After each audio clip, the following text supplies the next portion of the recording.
First and foremost, I want to give all praise, honor, and glory to Yahweh, Bahashem, Yahweh Shai, Bahashem, Rakah, Kwadash.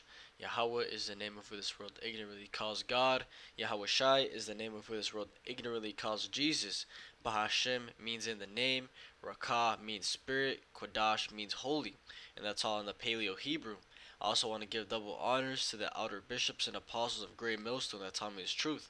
Today I want to go into the topic of predestination and how Christianity what they push is that everybody can be saved, right? If you believe in the name Jesus Christ, you can be saved, and that's just complete perverseness, right? Complete twisting of the scriptures. First and foremost, the name is not Jesus, right? The letter J didn't come around till the 1500s. Okay, his name was in the Hebrew. He was a Hebrew man. And second, you don't know that you're saved until Yahweh Shai comes back and saves you from the destruction of this place, right? Because you can ask a Christian, what are you being saved from? And they're not going to have any answer, right? What we're being saved from is from the destruction of this place, of America, Babylon the Great, primarily, okay? And all the hell that's going to come. And that's another false doctrine. People think that they believe in the rapture, how Yahweh Shai is going to come back. He's going to crack those clouds and save everyone before all the calamity comes. And that's another misconception, right? The elect are going to have to go through Jacob's trouble, right? The times, right? Famines, pestilences. All these things, the elect are going to have to go through them. And at the end, before the nuclear missiles hit the earth, that's when he's going to come back and save his elect. And they're going to go up into the so-called UFOs, right? The clouds. And receive salvation. Okay? But going on the point is that these Christians, they go into everybody can be saved. You just have to believe, as it says, Jesus, the name above all. Jesus is a saving name. And that all you have to do is believe in the name and you're saved. But what the scriptures say in reality is that being saved, or being part, or how do I say this? Being saved is part of predestination, right? You have to be elected to even be in that lot, because not everybody is going to be saved. As it goes into, 1/3 of the nation of Israel is going to receive salvation this time, and nobody else, right? Not these other nations, these heathens. Only 1/3 of the nation of Israel, and all of those one in the entire number of the 1/3, they've been predestinated, right? They've been written in the book of life, and we're going to prove that today. This is Ephesians chapter 1, and I'll start at verse 4. It says, according as he hath chosen us in him before the foundation of the world, that we should be holy and without blame before him in the love. Right? Because Yahweh Ba'ashim Yahweh Shai has chosen the elect even before everything began. Right? Because everything that's going on in the earth is going according to his will. Right? We're just living in his movie. And for him to play out the movie, right, to put out the script has to be written already to play the movie out, if you get what I'm saying.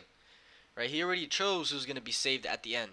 Right? He has that foresight. He knows everything ultimately. He exists. So, as it says, according as he hath chosen us in him before the foundation of the world, that we should be holy and without blame before him in love, having predestinated us unto the adoption of children by Yahweh Shai HaMashiach to himself, according to the good pleasure of his will. Okay? That word again, predestination, which goes into, let's see if we can get the predestinate.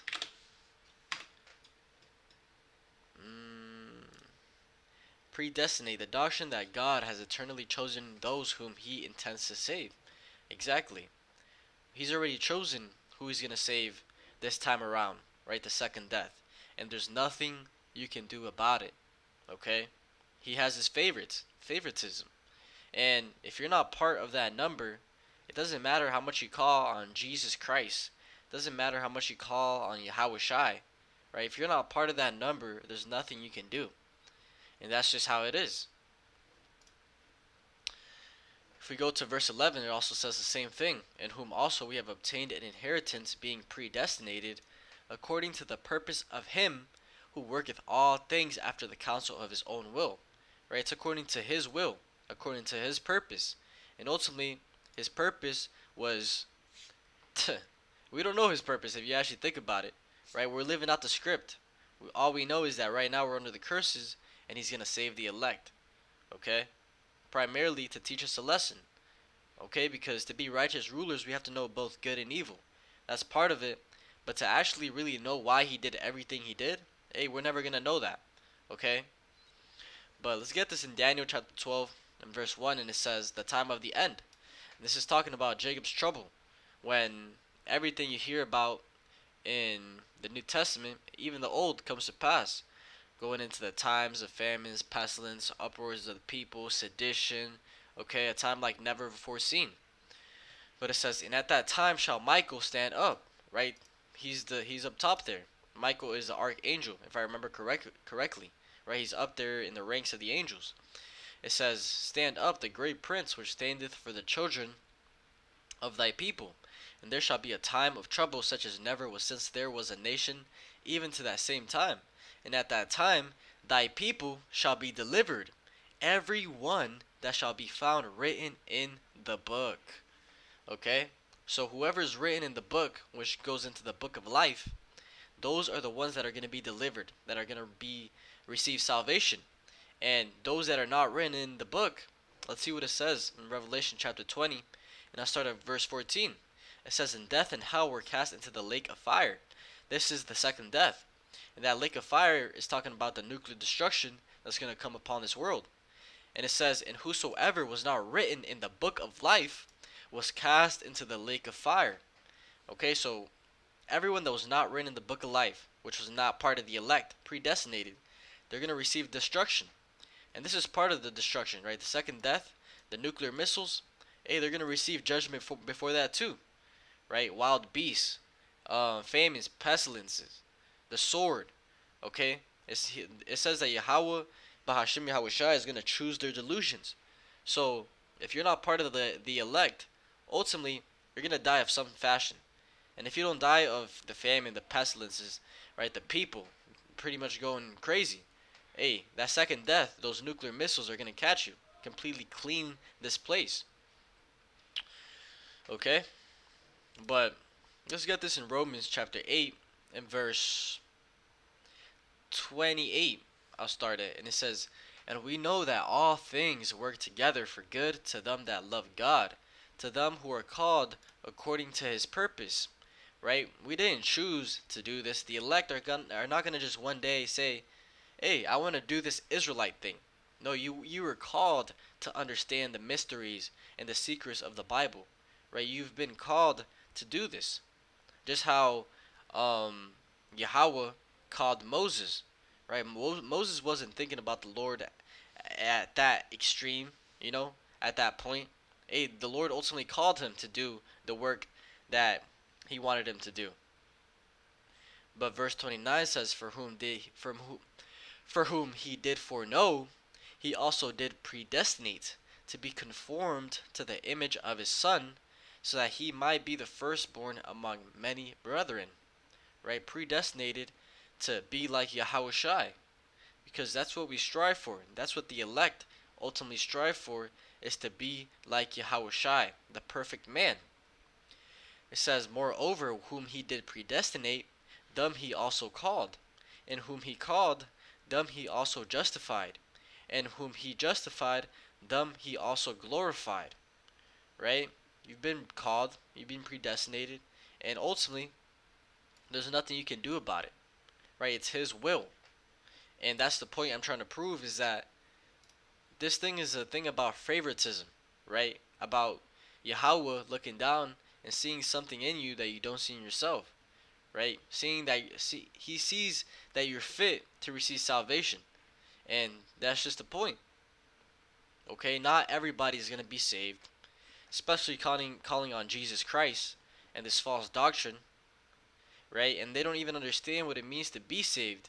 That's the second point. But let's get a couple more scriptures. This is John chapter 15. And I'll start at 15. It says, henceforth I call you not servants, for the servant knoweth not what his Lord doeth, but I have called you friends. For all things that I have heard of my Father, I have made known unto you. For ye have not chosen me, but I have chosen you, and ordained you, that ye should go and bring forth fruit, and that your fruit should remain, that whatsoever ye shall ask of the Father in my name, he may give it to you. Right? So, as we've been reading, we haven't chosen him. Right? Ye have not chosen me, but he has chosen us and ordained us to follow his paths, right? To do the will, right? Do his will, to spread the word. Okay? We've been chosen to do that. We've been called, predestinated, and ultimately we've been written in the book of life. And if you're not written in the book of life, you're going to catch that fire. And there's no other way to put it. Okay? Because there's nothing more to go into, right? It's a very simple concept, and I just wanted to make a quick lesson going into this because a lot of our people, they believe into this bullshit right here, right? You shall call his name Jesus, for he will save his people from their sins. And ultimately, that's the truth, right? Yahushua did come for his people, which is the nation of Israel, right? You have to understand that also. But as it says, only Jesus Christ can save you, right? That's another misconception. And here we have Yeshua, right? That's another misconception. His name's not Yeshua, right? It's Yahushai. But that's a different topic. But yeah, just breaking down strongholds, breaking down cunningly devised fables and false doctrines through the true word, right? The true understanding of the Bible. But hopefully this was edifying and you can get something out of this. But we have to understand that I always like bringing this up. Us giving us this knowledge, wisdom, and understanding, we have to really be grateful for it and make sure we don't lose it, right? Make sure we keep our crown and persevere to the end, okay? Make your calling and election sure. But with that, I want to give all praise, honor, and glory to Yahweh, Bahashem, Yahushai, Bahashem, Rakak Wadash, and double honors to the outer bishops and apostles of Great Millstone that taught me his truth. Shalom to you, like Shalom.